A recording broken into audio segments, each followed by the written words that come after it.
महाराष्ट्र में विधानसभा चुनाव का माहौल सज चुका है। आचार संहिता लगने के बाद अब राजनीतिक दल जो पहले से ही एक तरीके से चुनावी मूड में थे, अब उनका मूड जो है और ज़्यादा चुनावी हो गया है।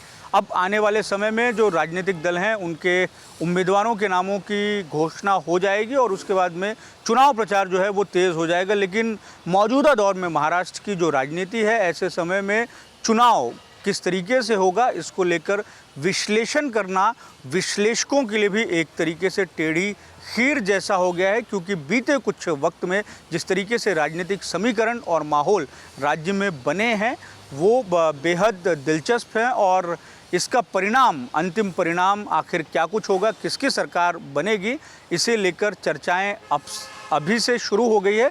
लेकिन इसका निष्कर्ष क्या होगा, इसका निष्कर्ष निकाल पाना बहुत ज़्यादा मुश्किल है। लेकिन विदर्भ में क्या कुछ स्थितियां हो सकती हैं, ख़ासतौर से लोकसभा चुनाव के मद्देनज़र और पिछले चुनाव में भारतीय जनता पार्टी का परफॉर्मेंस जिस तरीके से विदर्भ में रहा है उसके मद्देनज़र, या इन दोनों ही राजनीतिक दलों के साथ में जो गठबंधन है उनकी क्या कुछ स्थितियां रह सकती है, इसी पर हम बातचीत करेंगे। हमारे साथ में नागपुर और विदर्भ में काम करने वाले वरिष्ठ पत्रकार मौजूद हैं। हम इनसे बातचीत करेंगे और जानने समझने की कोशिश करेंगे कि आखिर क्या कुछ जो है वो विदर्भ में राजनीतिक स्थितियां रह सकती हैं। हमारे साथ दैनिक सामना के bureau chief Mahesh Upadev sir हैं, इरशाद शेख सर हैं, हमारे साथ पुण्य नगरी के चीफ रिपोर्टर हमारे साथ राजेंद्र उत्तलवार सर हैं, पुढ़ारी के ब्यूरो चीफ, और हमारे साथ हैं अतुल मेहरे, वरिष्ठ पत्रकार। तो महेश सर, सबसे पहले आप ही से शुरू करेंगे। ये बताइए कि किस तरीके की स्थितियाँ आपको लगती है कि हो सकती हैं, और ख़ास तौर से विदर्भ के मद्देनज़र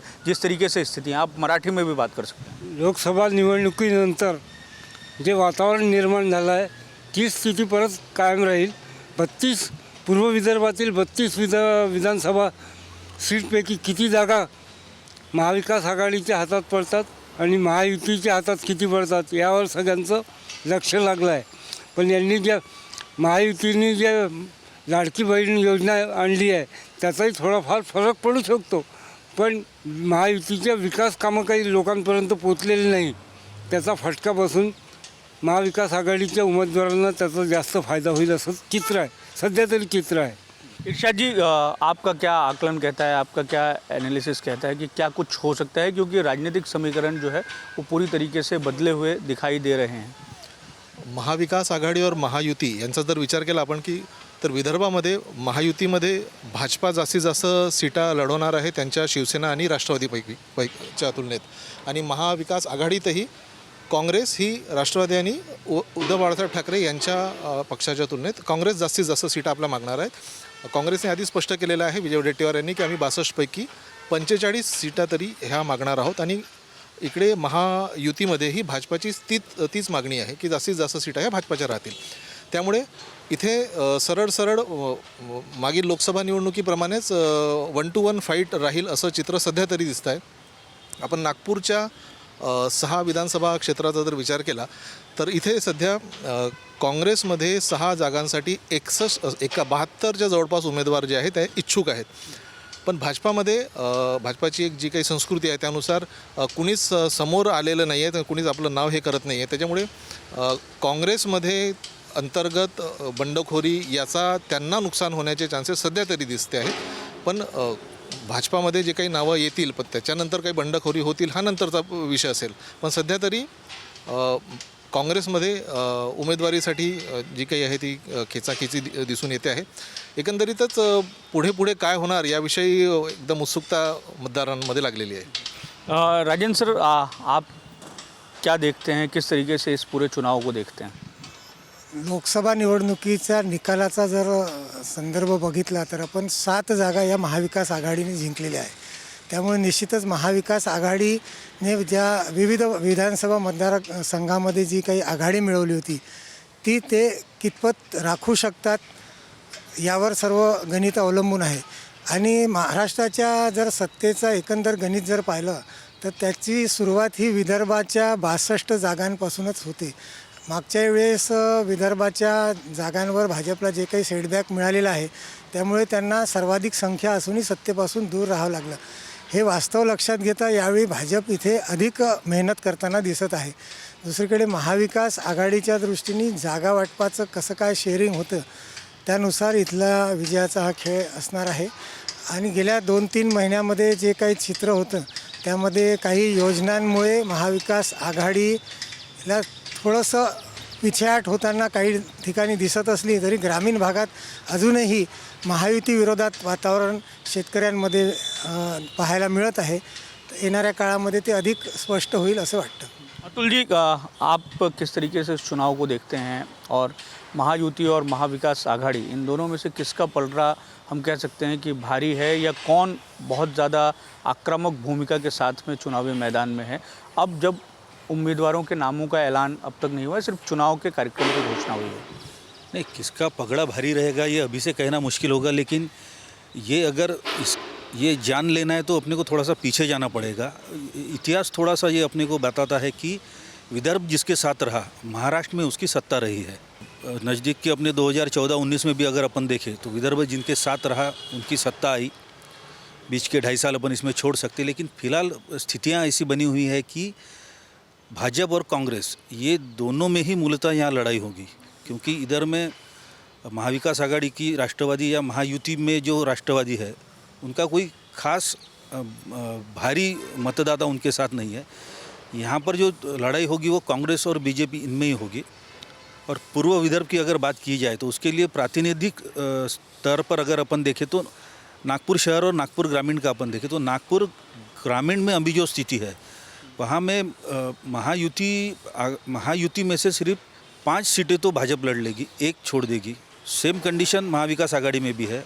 शहर या ग्रामीण में से एक आध दूसरी सीट छूट गई तो छूट गई, बाकी पूरी की पूरी कांग्रेस लड़ेगी. और ये पूरा चित्र चंद्रपुर, गढ़चिरौली, भंडारा, गोंदिया, वर्धा इधर में रह सकता है. अब जो मुद्दे अभी बताए जा रहे हैं कि चुनाव में ये मुख्य मुद्दे रहेंगे, जैसे भ्रष्टाचार है या फिर किसान है, सोयाबीन है, कपास है, धान है, ये मुद्दे चुनाव के एंड टाइम पे जब 2-4 दिन बाकी रहते हैं तो ये मुद्दे मायने नहीं रखते. वहाँ पे दूसरे ही मुद्दे सामने आते हैं. एक आधा नैरेटिव आ जाता है, जैसा लोकसभा चुनाव में संविधान बचाओ का आया था, आरक्षण का, लोकशाही बचाने का आया था.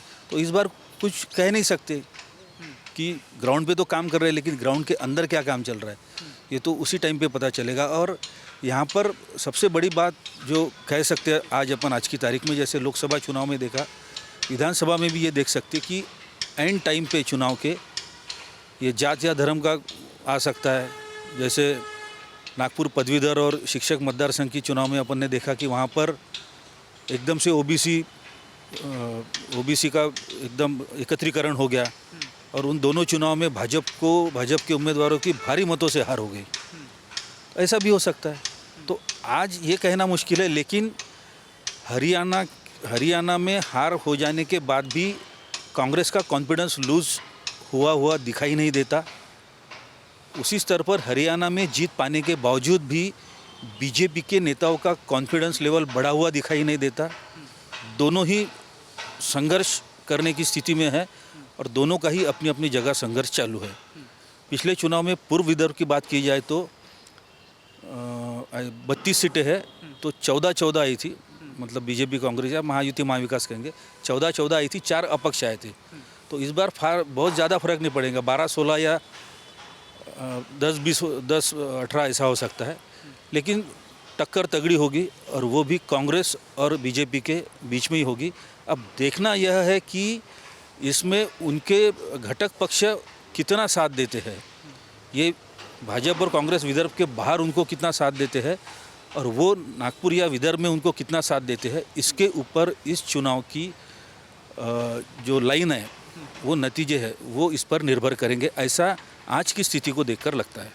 महेश जी, आपसे जानना चाहेंगे कि आपको क्या लगता है कि चुनाव जो है उसका कार्यक्रम का ऐलान हो गया है, मुद्दे क्या कुछ आपको दिखाई देते हैं, ग्राउंड में क्या कुछ मुद्दे हैं? महायुती विकासाचे मुद्दे घेऊन रणांगणात उतरले आणि आम्ही काय केलं 2.5 वर्षात, किती तीर मारले ते दाखवण्याचा प्रयत्न करेल. तर महाविकास आघाडी हे कसे अपयशी ठरले, कोणत्या बेसवर ते अपयशी आहेत हे दाखवण्याचा प्रयत्न करेल. याच्यातच खरे मुद्दे बाहेर येणार आहेत की बेरोजगारी किती वाढली, बेरोजगारांपर्यंत रोजगार किती पोचला, हे दोन्ही मुद्द्यांवर खरी लढाई आहे. आणि हे युवकांची लढाई राहील आणि युवकच जे मतदान करणार आहे ते युवक आहे. जास्तीत जास्त युवक बाहेर पडतील त्या पक्षाला किंवा त्या युतीला त्याची मदत मिळेल. युवा महत्वपूर्ण रहेंगे. इरशाद भाई, लेकिन पहले के चुनावों में हम देखते थे कि मुद्दों की बातचीत होती थी, लेकिन ये एक ऐसा चुनाव है कि यहाँ पर मुद्दों की बात नहीं हो रही है. यहाँ सीधे तौर पर आरोप और प्रत्यारोप हो रहे हैं और कहीं ना कहीं व्यक्तिगत आरोप जो है वो दिखाए जा रहे हैं. जो मौजूदा महायुति सरकार है वो महाविकास आघाड़ी के समय के जो काम होंगे उनको बता रही है, उस पर निशाना साध रही है. वो मौजूदा समय के इस पे मुद्दों पर चर्चा कर रहे हैं और निशाना साध रहे हैं. तो जनता के जो मुद्दे हैं वो कहीं ना कहीं गायब होते हुए दिखाई दे रहे हैं. सही बात है.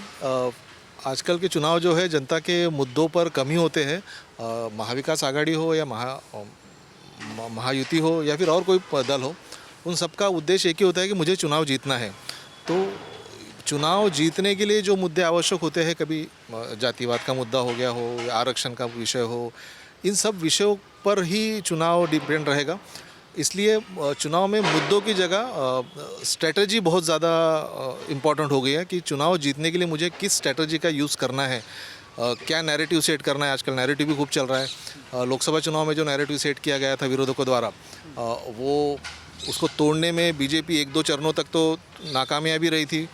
वो नैरेटिव तो उन्होंने अभी फ़िलहाल तोड़ दिया है, लेकिन विधानसभा चुनाव में विरोधी दल और नए क्या नैरेटिव लेके आ सकता है, ये भी एक सोचने वाली बात है. और इसको लेकर भी काफ़ी ये लगाया जा रहा है कि कौन सा नैरेटिव वो लेकर आएंगे, उसको तोड़ने का क्या काम करने का. इसलिए विकास के मुद्दों की बजाय मुझे लगता है कि चुनाव जीतने की स्ट्रेटजी किसकी क्या रहेगी, इसके ऊपर उन दोनों महाविकास आघाड़ी हो या महायुति, उन दोनों का ज़्यादा जोर रहेगा. राजन जी, नैरेटिव सेट करने वाली बात हुई और नैरेटिव सेट किए जाने को लेकर, यह नैरेटिव खड़ा किए जाने और उसका विरोध किए जाने, इसी को लेकर पूरा चुनाव होते हुए दिखाई दे रहा है. लोकसभा चुनाव में जैसे कि वो जिक्र हो गया कि संविधान वाला एक नैरेटिव तैयार किया गया था. बीजेपी खुद ये मानती है कि विपक्ष ने ये नैरेटिव तैयार किया और उसके बाद में अब जो है वो फेक नैरेटिव की बातें करना और बाकी सारी चीज़ें, उसको बहुत आक्रामक तौर से महायुति जो है वो उसको डिफेंड कर रही है. तो आपको क्या लगता है कि और कई आने वाले समय में इस तरीके से मुद्दे आएंगे और क्या वो संविधान वाला जो नैरेटिव था उसको तोड़ने में कहीं ना कहीं भारतीय जनता पार्टी या महायुति जो है वो सफल होती हुई आपको दिखाई देती है क्या?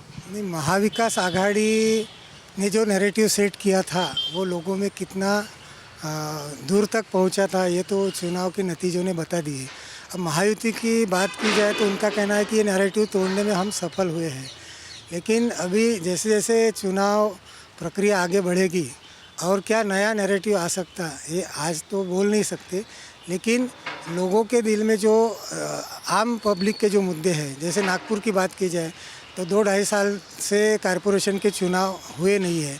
ये लोकल जो मुद्दे हैं कि यहाँ नगर कॉरपोरेटर कोई सुनवाई नहीं, कॉरपोरेटर नहीं, प्रशासन कोई सुनवाई नहीं, सीमेंट रास्तों के मुद्दे को लेके या ड्रेनेज सिस्टम के वजह से या लेवल मेंटेन न करने की वजह से जो लोगों को बरसात में तकलीफ़ें हुई है, तो ये सब मुद्दों का असर केंद्रीय मंत्री नितिन जी गडकरी बहुत अच्छा काम करते हुए भी उनका लीड मार्जिन जो है कम होते दिखाई दिया. तो ये सब लोगों के दिल की नाराज़गी और यहाँ के लोकल प्रशासन और स्थानिक जो लोग हैं इनके काम करने वाले, तो उनके वजह से उनको उसका खामियाजा भुगतना पड़ा. तो और विधानसभा चुनाव में तो इसकी संभावनाएं ज़्यादा बढ़ सकती है, क्योंकि नितिन जी के कामों के कारण, उनकी एक लोकप्रियता के कारण उनका तो चुनाव हो गया. लेकिन ये तो अभी लोकल बॉडी के रिलेटेड चुनाव है और इस चुनाव का एक देखा जाए तो 1995 की पुनरावृत्ति हो सकती है, ऐसा मुझे लगता है.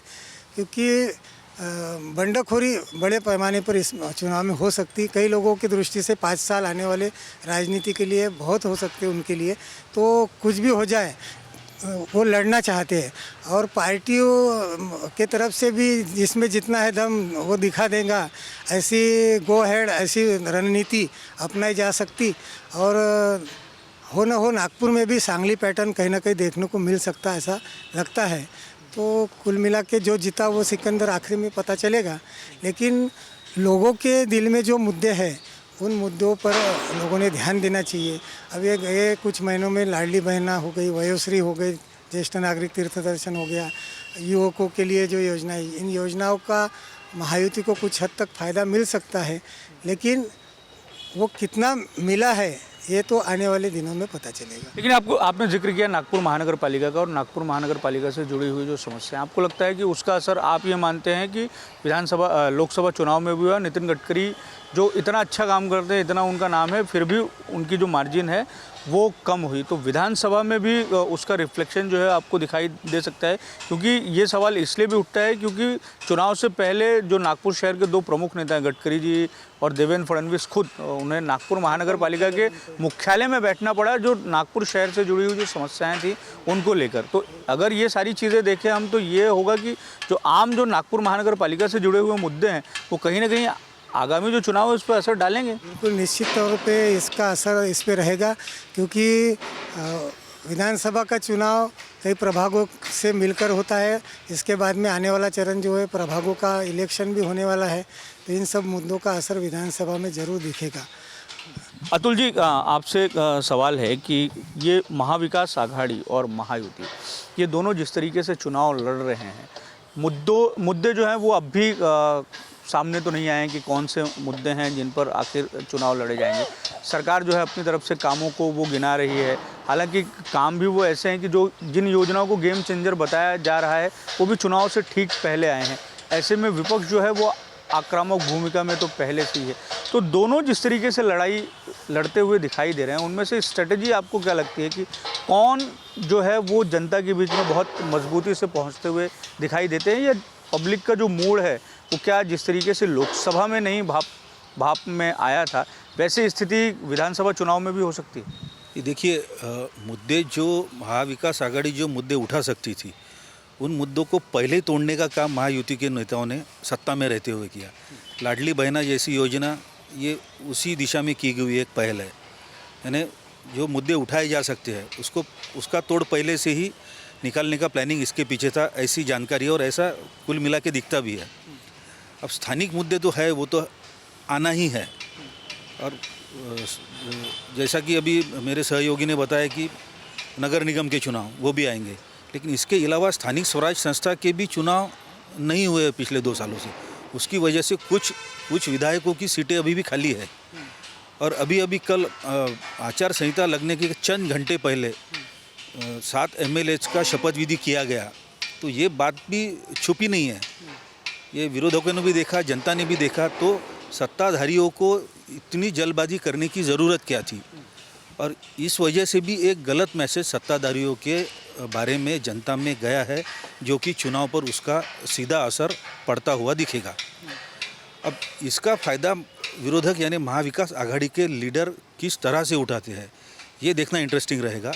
मैंने जब भी कहा कि कांग्रेस के लीडर अगर पूरे एक साथ रहे, उनमें मनमुटाव अगर पूरा ख़त्म कर दिए, तो बीजेपी और महायुति के लिए ये लड़ाई जितनी उन्हें लगती है उतनी आसान नहीं होगी।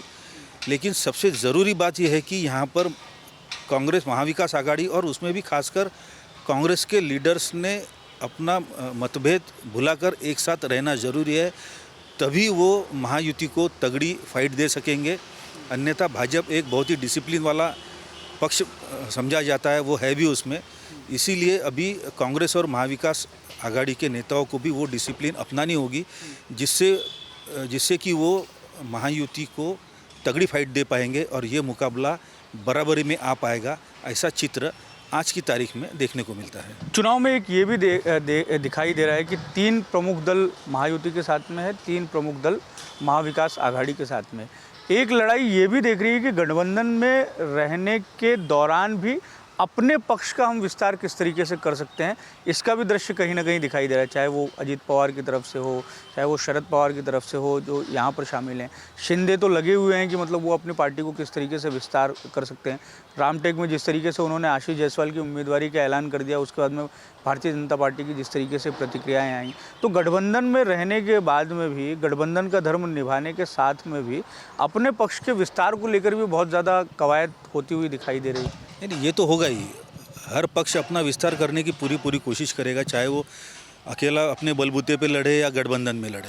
अब जैसे कि आपने बताया कि एकनाथ शिंदे जी ने रामटेक में ऐलान कर दिया आशीष जायसवाल के लिए, उसका परिणाम ये देखा कि वहाँ के जो एक पूर्व विधायक है भाजपा के लीडर मल्लिकार्जुन रेड्डी, उन्होंने बगावत कर दी। कल उनका निष्कासन भी हो गया। तो गठबंधन में रहने के बाद ये चुनौतियाँ तो होंगी, क्योंकि सीटों का जो वाटअप है, सीटें जो आपस में इनको लड़ना है, ये इनके बहुत बड़ा चैलेंज होगा। और जैसा कि अब मैंने जब भी बताया कि ज़्यादा से ज़्यादा सीटों पर कांग्रेस महाविकास आघाड़ी में और ज़्यादा से ज़्यादा सीटों पर बीजेपी महायुति में लड़ने वाली है।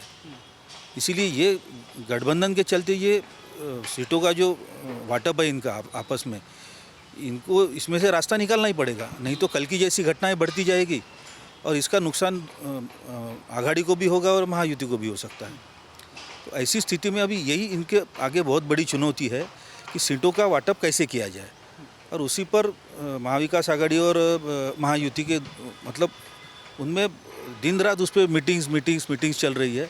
अब देखना यह है कि इसमें से ये कौन सा रास्ता निकालते हैं ताकि ज़्यादा बंडखोरी ना होते हुए उम्मीदवारों का चयन हो और उसके बाद में ही सही मायने में प्रचार की शुरुआत होगी। उसके बाद क्या चित्र रहेगा वो कुछ ना कुछ तौर पर अपने को कहा जा सकेगा। धन्यवाद आप सबों का। आप सब हमारे साथ जुड़े और अपना अपना जो अनुभव है वो हमारे दर्शकों के साथ में आपने साझा किया। हालांकि जो स्थिति है उस स्थिति में आकलन कर पाना कि जो चुनावी राजनीति है उसका जो समर है पूरा का पूरा वो किस तरीके से आने वाले दिनों में लड़ा जाएगा और किस तरीके से कौन से राजनीतिक दल की किस तरीके की स्ट्रेटजी रहेगी, ऊपरी तौर पर चीज़ें जो है वो दिखाई दे रही है।